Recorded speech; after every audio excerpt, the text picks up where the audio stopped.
Okay, this is going to be an amazing episode. So we are here today, Aaron Catron and Company, Amen. On our podcast, Tulsa Life. And today we have Jen and Tony Bastian with us. So welcome, you guys. Thanks. Hi, thank you for having us. Super fun. We're so excited that you're here. So Jen and Tony obviously have the same last name, which means that they're married. They're not brother and sister. Only on Mondays and Tuesdays. Occasionally. Oh, Jen's already like, oh my gosh, this is going to be awesome. This is going to be good. But today we've got Jen and Tony here because really on our podcast, Tulsa Life, we are really just everything. I mean, we're kind of putting everything out there. It's not specifically about Tulsa real estate, even though we are a real estate team in Tulsa. It is not all about the Tulsa market. It's not all about our team. This is something that we really want, our listeners to kind of get an idea of just a lot of different things. So today I'm super excited because we're going to talk a little bit about Enneagrams. And heart Enneagram. Yes. And Jen is our in-office Enneagram Enneagram expert. And we're going to make you some business cards. I just had this idea now. You totally need your business cards that say Enneagram expert. So tell us a little bit. Let's start for anybody who doesn't know what the Enneagram is. Is it called the Enneagram or is it called Enneagram? Or correct me because I don't even know exactly how to say, what is Enneagram? What is that? So Enneagram is a basic kind of understanding of self and others. It's a tool that's been passed down for thousands of years, but in the last 100 years has pretty much been pulled together through stories told down through generations and been put into print and assigned a diagram. So it's basically 9 basic types. And we're kind of talking about personality types, right? Personality types, behavior types, motivation types. If I say personality type, some people kind of get turned off and they're like, oh, don't put me in a box. Right. And don't type me because I am unique and I'm my own person. And that is true. But the 9 types of the Enneagram really just shed so much light on insight, motivations, and inner heart type stuff. I love personality profiles. I love strengths finders. I love DISC. I love all of the different tools that I've learned over the years on how to understand and dissect people so I can better relate to them and to myself. But the Enneagram for me was like the mortar that pulled all of those different building blocks together. And don't you feel like because the Enneagram has, I feel like most personality assessments that are going to profile you, they really have usually 4 categories. Yeah. I feel like it's it's like 1 of 4 and you're either outgoing, you're an introvert, you're an extrovert, you're super smart, or you're kind of silly. And they and you can add combinations and layers. What I found with the Enneagram, to your point, Aaron, is it's so layered and it's so rich. You can get really in depth and go down the rabbit hole, which I've done, or you can just kind of develop or appreciate a surface level understanding of it and rock on. So I feel like the Enneagram has really started to gain momentum. I mean, for me, I started hearing about it a couple of years ago, and now I feel like it's becoming used in businesses, used in marriage, used in counseling.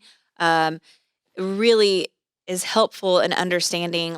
It's a lot more insightful, in my opinion, than just your basic here's just your basic DISC personality profile, or your what is the other one? Myers-Briggs. I always get that confused with the pregnancy, the Braxton Hicks contractions. A little bit different.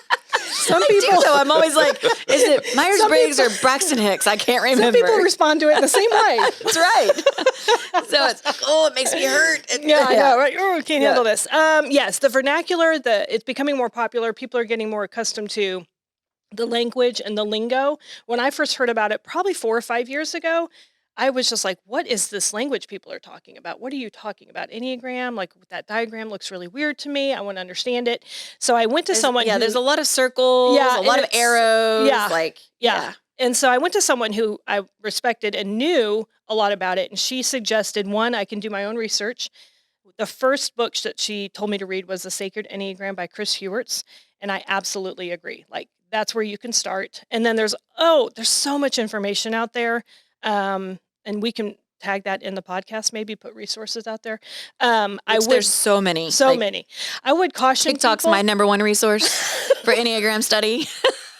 It's the most reliable by It's far. definitely the most reliable. Like, I mean, that and Instagram. So I would caution people to do a lot of the free stuff, a lot of a lot of the free assessments. Like if you really want to know what's going on, then you might want to invest a little bit of time and a little bit of effort. But so let's talk about that really quickly too. Like, so there's 9 different types. yep, So, and they're very easy. It's numbered 1 through 9. yep, So everybody, when you hear somebody say, I'm a blank, I'm a 1, I'm a Yep. 2. Yep. If you're fluent in Enneagram, then Yep. sometimes that gives you a lot of insight into who that person is or how they might respond to certain things.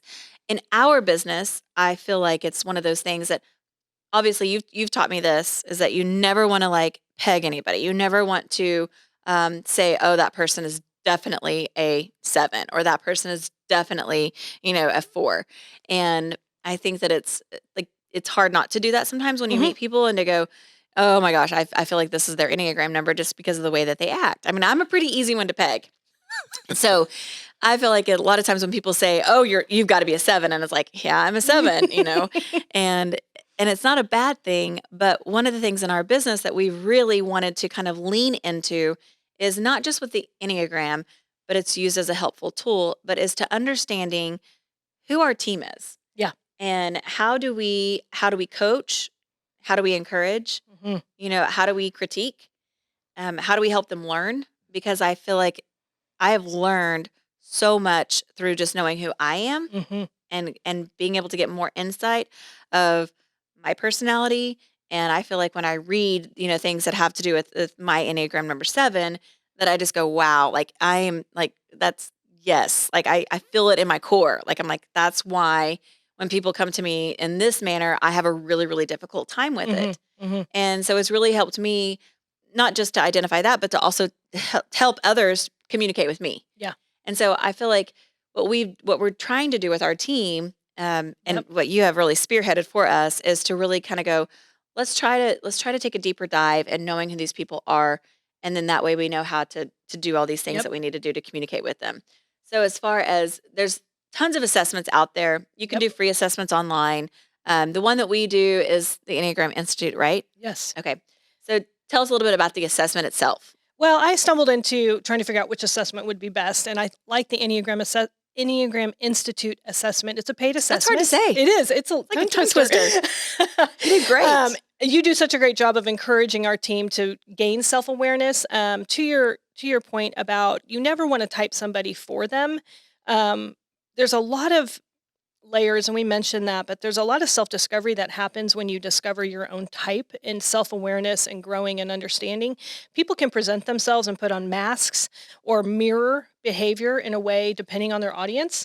And so the Enneagram, if you truly understand and can appreciate and adopt your own type and accept it, it can be a deeply personal and sometimes heart revealing and difficult process to go through. So if you typecast somebody for them, you're really doing them a disservice Right. and yourself. So that's something you said, which I love. Do you think that people like? I mean, I know I don't feel this. I know this. I know that I have to have a different. We'll call it a personality. Like when Mhm. I'm speaking to different people or when Mhm. I'm in different environments, I'm different at home with my 15-year-old than I am at a dinner party with a bunch of executives. I'm different in our, Mhm. environment with our office than I am at church. I mean, Yep. it's just like Yep. it's just your environments are different. So when you're taking this assessment, what do you feel like is the best headspace to be able to like sit down and actually go, I am going to take this assessment because I really kind of want to know what my number is and what, learning more about this. That's a really great question. I would I would clear the deck of all of the hats that you wear and all of the situations that you put yourself in that require a certain behavior or a certain attitude or tone, and go back to like, how did I react or respond when I was maybe in my childhood, 10 Oh, or 12 years old, and I had a summer ahead of me and I had no responsibility, no requirements? What would I have preferred to do with my time and my headspace and my creative and energies? now we're all like, I want to go back to when I was 13. Yeah. I want to go back to that time. I mean, just I pick a time, and I think when I went through the assessment the first time, I was like, wow, if I was organizing a summer softball game in my front yard with my neighborhood friends, how would I How would I respond? how would I do what would that look like? How would I feel? And Okay. so anyway, that's probably the best headspace because as a mom, as a wife, as a worker, all of these hats that we wear, it's really easy to put yourself in a box and answer accordingly and then mistype yourself. So Totally agree. So let's talk about relationships with Enneagram because we have Tony here. So I feel like, we need to kind of pick your brain. Obviously, you guys are not the same Enneagram type. nope. And most times, I feel like most people that are married do not have they're not married to the same type. So, because Yep. the chances of marrying the same number are pretty slim because there's 9 different numbers. So tell us, I want to hear what your type is, Okay. and in a nutshell, what they all have kind of names or labels that kind of go with that. Okay. Tell us what that is, and then tell us how you guys have learned to use the Enneagram to understand each other better. That Okay. maybe you fight fair, or you fight differently, or you love differently. It doesn't have to be negative, Yeah. but when you have things that come up that are difficult to deal with, or when you have things that come up that are happy, Yeah. and how do you navigate that, or how has it helped you understanding a little bit more of your personalities? So for our listeners, we will talk through and give kind of just a headline of every single type. You mentioned you're a 7, and for those of you who don't know what we're talking So do you about, want to start? we'll You want to do talk that about first? You want to do that first? Okay, we can do Why that don't you first. do that? Why don't I'm you gonna take pull us out my through? notes Why don't you take us through because- 1 through 9? Okay. And so there's 9. There's 9 different. I don't know what are you calling them? We're calling them types. Okay. Numbers, types. There's 9 types. So we'll start with number 1. First things to note, these are not gender specific. They're gender neutral, really. So none of the types are masculine or feminine, and they're not better than one another. They're just different. So a higher number is not better. A lower number is not better. It's just a number. So number 1 is often called the reformer or the perfectionist. They are principled, purposed, self-controlled, and perfectionistic. So these are your people that are like really have their lives in order. They're the rule list followers. takers. They're the rule followers. Yep. They're pretty risk adverse usually. Yes. Okay. Usually. Okay. Type 2 is often called the helper. They are generous, demonstrative, people-pleasing, and possessive. And we have a lot of helpers on our team. On our team. Mm-hmm. A type 3 is called the achiever. They're adaptable, excelling, driven, and image conscious. And I think that's the second highest probably that we have on our team. I think we have a lot of Probably. 2s and 3s. This particular industry requires a lot of self-starting and a lot of And helping achieving.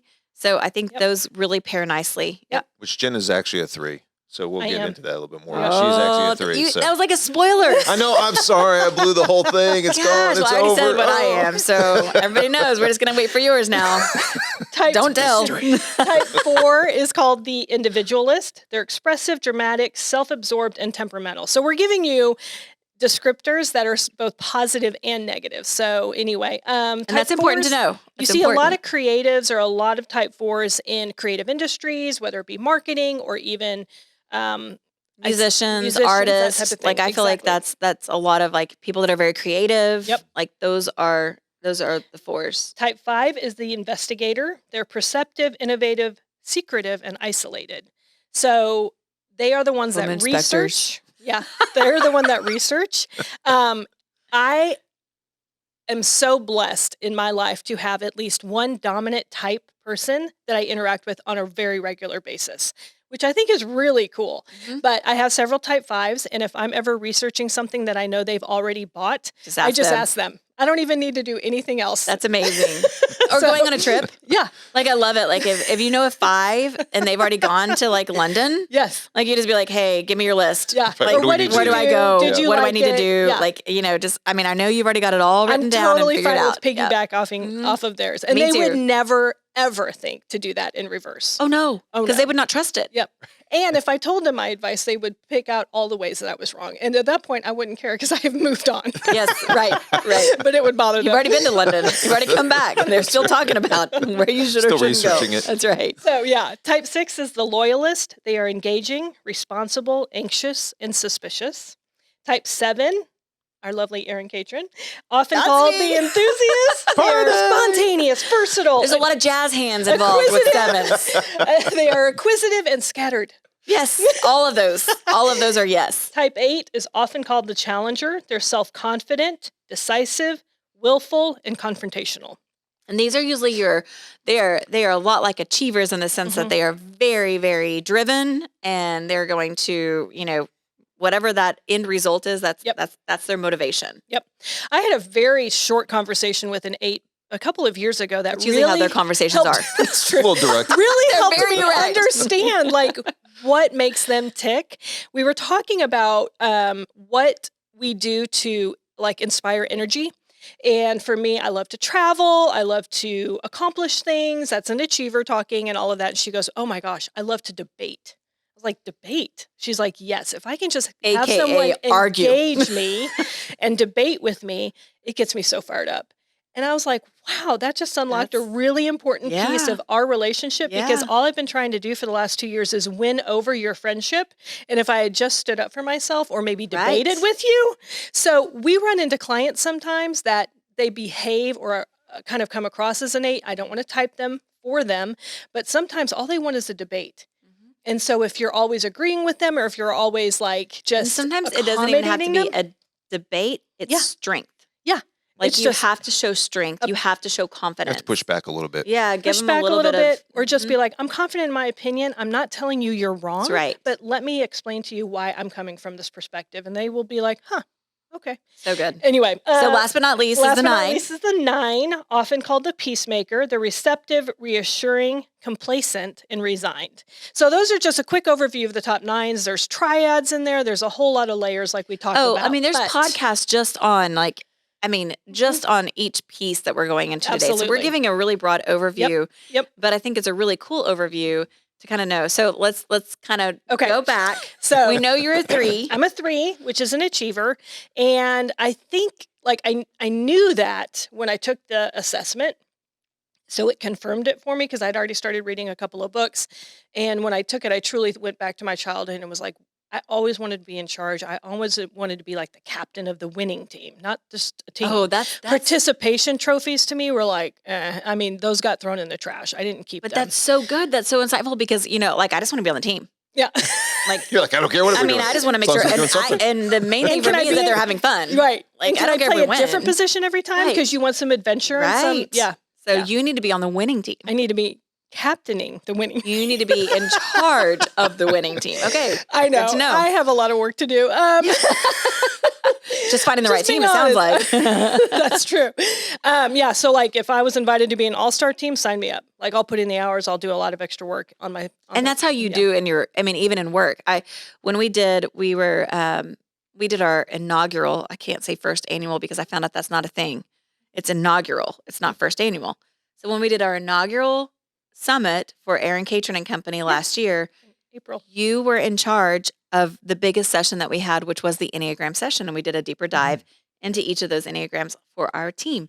And I am telling you, I don't know that I've ever seen anyone do so much effort, give so much effort into, no, it was amazing. Thank you. And you were so prepared. And I can remember, you're coming to me and you're like telling me all the things.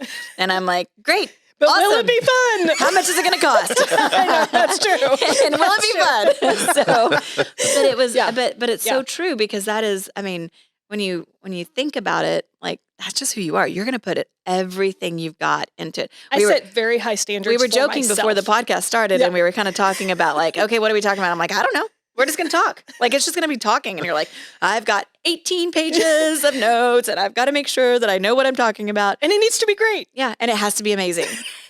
And you are amazing. It's always that way. You're funny. But so that's, okay. So that's But good. it can become like, Tony and I were just talking this weekend about the pitfalls of every single type. I mean, obviously you can be healthy, you can be unhealthy, you can have a whole lot of traits that are so beneficial. So when you say also your pitfall. So this is one thing when I first heard about the Enneagram, when people were saying in health or when they're unhealthy or in stress, I didn't understand what that meant. So let's take. I know we're gonna finish. We're gonna get to you, Tony. I promise. You're gonna get to have your time in the limelight.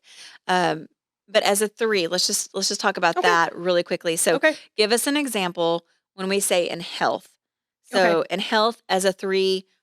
You are what? I'm doing the best that I can, and I'm okay with not being able to control the outcome. And I have a healthy balance in the areas of my life. I would say You're not work-life consumed. balance. I'm not consumed. So unhealth would be obsessing over winning at all costs, cheating if I had to get ahead, or becoming like a workaholic to the detriment of my relationships, my family, and everything else that would So suffer. it almost heightens all of the things that make you great that can be too extreme. Yeah. So like you're an achiever and achieving is a great thing.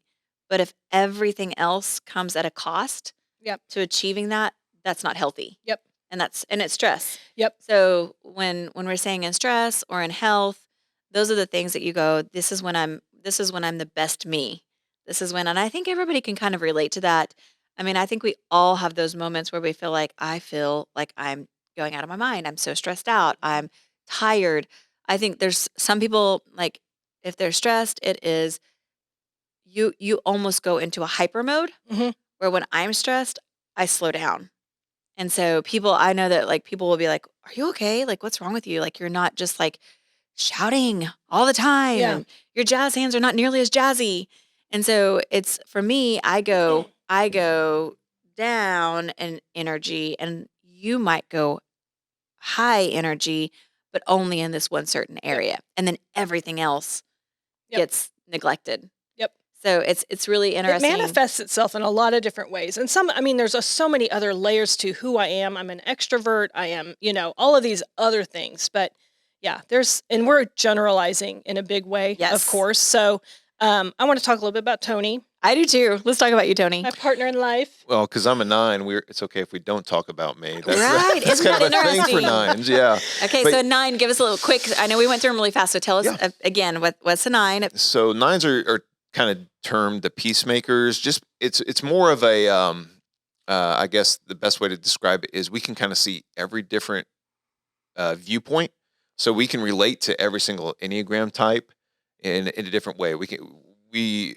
as 9s are fairly empathetic to some degree, but at the same time, sometimes it's just because we want to relate and not truly being empathetic. Kind of the chameleon of the Enneagram. Absolutely, and that's what I described to Jen last night. The one thing that 9s are described as, if we can sit, why are we standing? If we can lay down, why are we sitting? And that's kind of the idea of it, this real laid Interesting. back, Yes. just chill, and it has more to do, I think, with emotional things than it does with anything else. So we can kind of expand on that. absolutely. So when we're in a situation where, I'll talk specifically about me. When Okay. I'm in a situation where I have to be really outgoing with maybe people I don't relate to or something like that, it drains me. And so to find a kind of an equilibrium we're talking about, so you slowing down and Jen kind of speeds up or gets engaged to a high level, I draw way back. You talk about energy level dropping. Mine go, I have to be by myself. I need to recoup. I need to re-energize. And then I can build it back up and go out and talk to people again. And so, but at the same time, we can relate in a different way to every single person we come in contact with, and we can get along with everybody. It doesn't matter if I can be a 7 for And a you little while. kind of go I can be a unseen 3. sometimes. Yeah. You can go Yes. both ways. You can either be if I need to be energetic, Right. I'll give you the energy. If you need me to be somebody who's, soft and Yep. quiet, then I can be that too. Yeah. And so, which is really cool as far as, we're talking about in stress. Yeah. Or when you're actually in health, what are your best? Yeah. What is the best When for I'm you? healthy, I'm super productive. I get things done constantly. Yesterday, I got so much done, and it felt great. But at the end of the day, I was wiped. You're wiped. I was You're just done. completely done. And so when I'm unhealthy, I go to a lot of people describe 9s as being lazy, but that's not say really sloth mode. it. They are called sloths. Yeah. Yeah, absolutely. And it's not that we don't want to do anything or Right. get anything done. You It's don't have just the that energy. I don't have the energy. And I'm so overwhelmed to the point of almost immobility. Mm. That's kind of where it goes. So it's one extreme or the other for the 9. Okay. So healthy, we're getting stuff done, we're accomplishing things, I'm making calls, I'm closing deals, I'm reaching out to new people.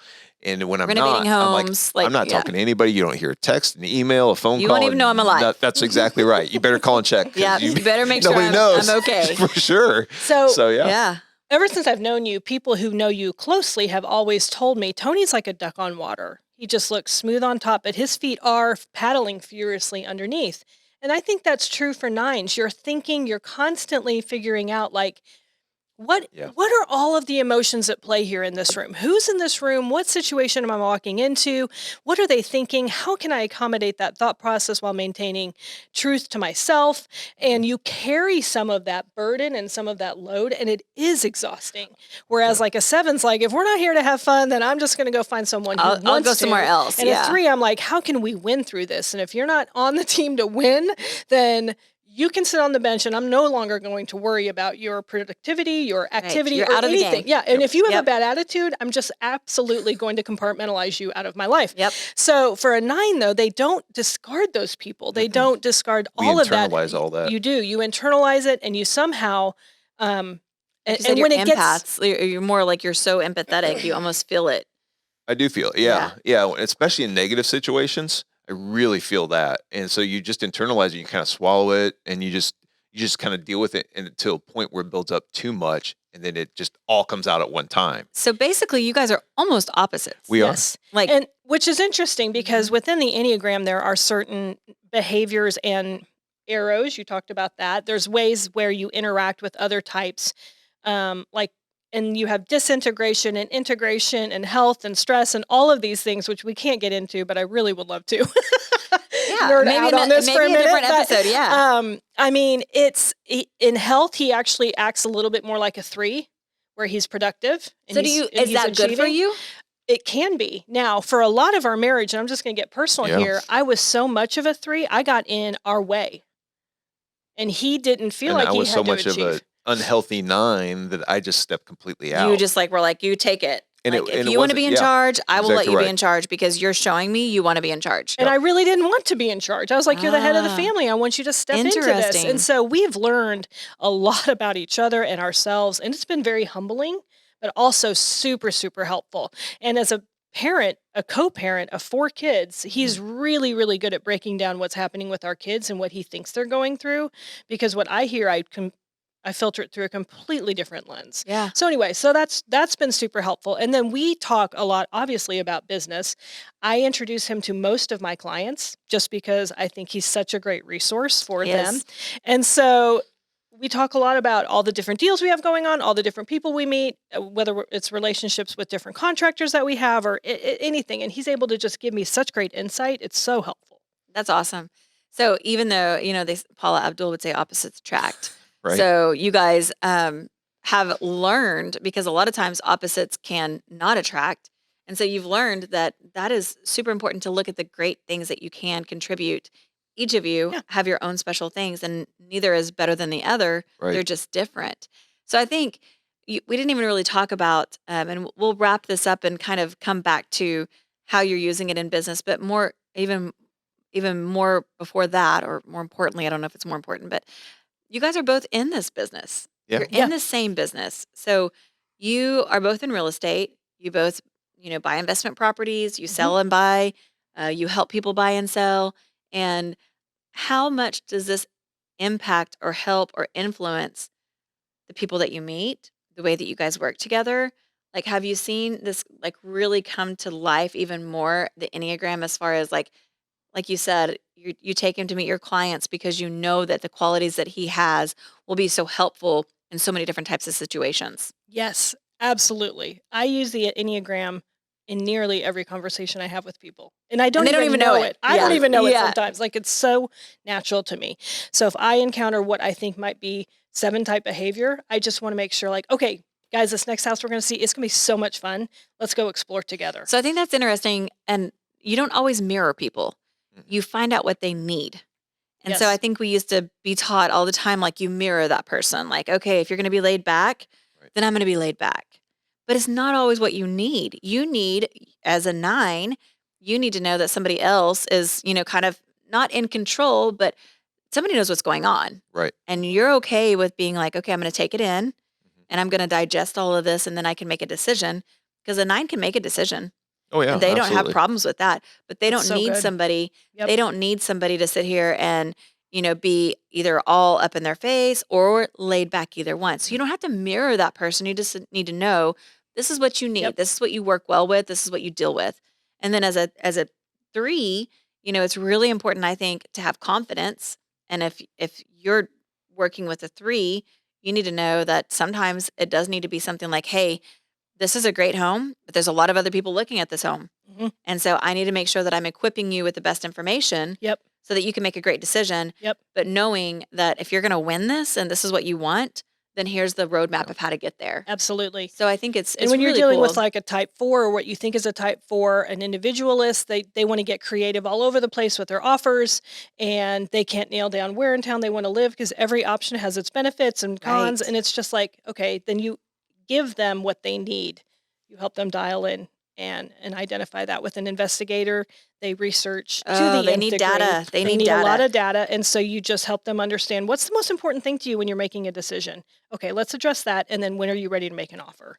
Type of thing. I mean, and that's just our Right. verbiage. That's a very basic. Yeah. when Yeah, can we but move that's forward? good. So Well, okay. Well, I know that went by really, really quickly for me. I don't know if it went by quickly for you. Tony's over here like, man, we've No, it been was here for great. all day. I'm ready to get out of It's here. like- But that was, I love that. And I think you're right. This is just barely scratching the surface of, all of the doors that Enneagram can open. And it's so insightful and it's so powerful and useful that I think, anybody who wants more information, you can go online and you can find all kinds of information about every different type, how you understand it, how all the arrows and wings and everything works, and health and sickness and stress and till death do us part. All of that is all in there. So there's a lot of great resources.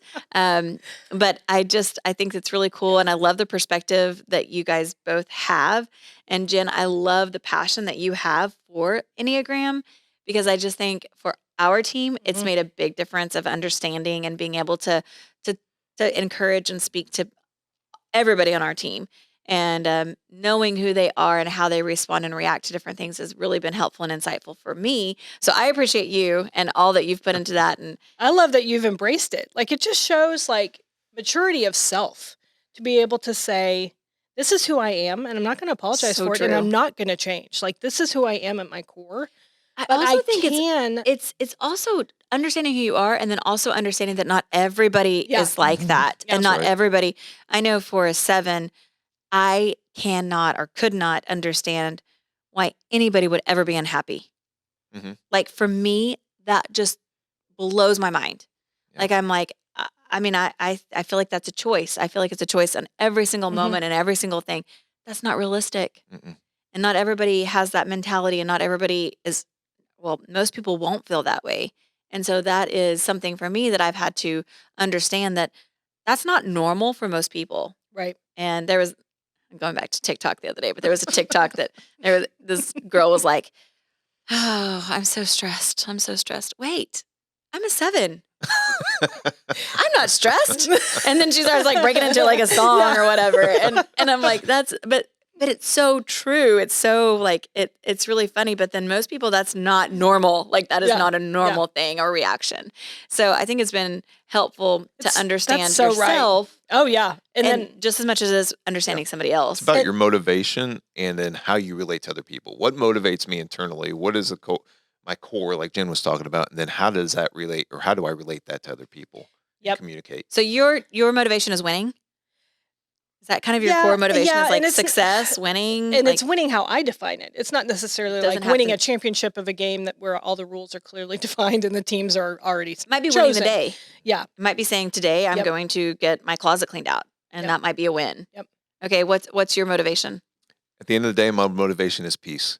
Peace. I want it to be a win-win at the end of the day. So, which is great from a real estate standpoint, And right? everybody's like, oh, Oh. Tony. Doves and birds singing. Yeah. And, no, but it's great because you want your client to win, but you also want whoever's on the other side to win, Right. feel like they won as well. Now, that doesn't always work, but that's the motivation at the end. Yep. I love that. What's the 7's motivation? Fun. Yeah, fun. I mean, it's pretty Adventure, simple. fun. It's just having fun. Exclamation points, Yeah. one after Yes. the other. Yeah. It's happiness, maybe Right. happiness. Oh, I yeah. think that's probably, if I could say, like, if there was one goal of every single day is just to be happy. And I mean, as silly as that sounds, like, it's just, Yeah. that's what, and I want that for others too, though. I want everybody that is around me to be happy. Yeah. It's not enough for me to be happy. I want everybody to be happy. Sure. Yeah. So that's So I was listening to a podcast about the Enneagram. It's a Sleeping at Last podcast, and it was so good. But at the end of it, and I'm going to borrow some of what he mentioned, we've talked about empathy and how that's kind of a core trait of a 9. But he was saying, and I agree, that really at the heart of the Enneagram, it is a tool designed to increase empathy. And so I actually pulled out a dictionary word. And your I actually numbers. pulled out Okay, the let's hear it. dictionary, and this is the definition of empathy: the power of understanding and imaginatively entering into another person's feelings, the psychological identification with, or vicarious experiencing of the emotions, thoughts, or attitudes of another. So that's what you just said. Like, understanding yourself is most important, but then also understanding who you interact with on the regular, who you come in contact with, and how they might be approaching a certain situation, adopting their feelings, not taking them on, which is kind of what can bury a 9 in inactivity and in not being as productive as they want to be. But it's just understanding, like, oh, that's your perspective. I'm going to make this fun for you. I'm going to make this as happy of as an experience for you as possible. And anyway, I think that's kind of the core. yeah, if you can, Love and that. that what I think is what's brought the Enneagram full circle for me, is like, it's not just about who I am and how I get to be the best version of myself, but it's also, what is everyone else going through? Yeah. Who are they, and what's their motivation? What's important to them? Yep. And how do I help them? I love that. Okay, so if you want to find out more, go online. There's tons of resources, and then maybe we'll follow up with another one. But thanks so much, guys, for Thank being you on for having today. us. That was lots of fun. Yeah. And hopefully the next one will be just as good. So we'll see you next time.